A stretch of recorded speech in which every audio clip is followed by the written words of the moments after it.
সঠিকভাবে দাঁতের ব্রাশ ও ফ্লসিং দাঁতের ক্ষয় রোধ করে।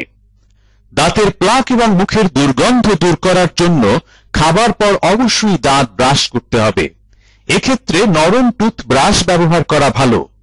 দাঁতের বাইরের দিক ব্রাশ করার সময় 45 ডিগ্রি কোণ করে সামনে পিছনে ব্রাশ করতে হবে।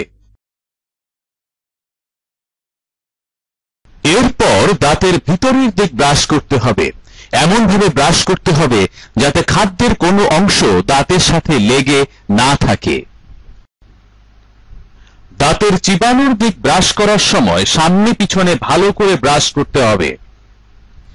যেহেতু ব্রাশ দাঁতের ফাঁকে সব খাদ্য পরিষ্কার করতে পারে না, তাই এক্ষেত্রে ফ্লস ব্যবহার করতে হবে।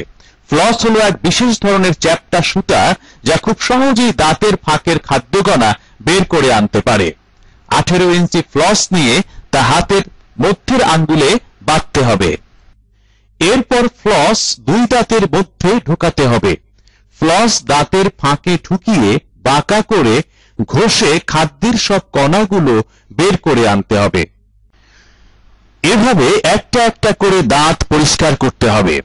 প্রতিটি দাঁত পরিষ্কার করার ক্ষেত্রে নতুন ফ্লস নিতে হবে।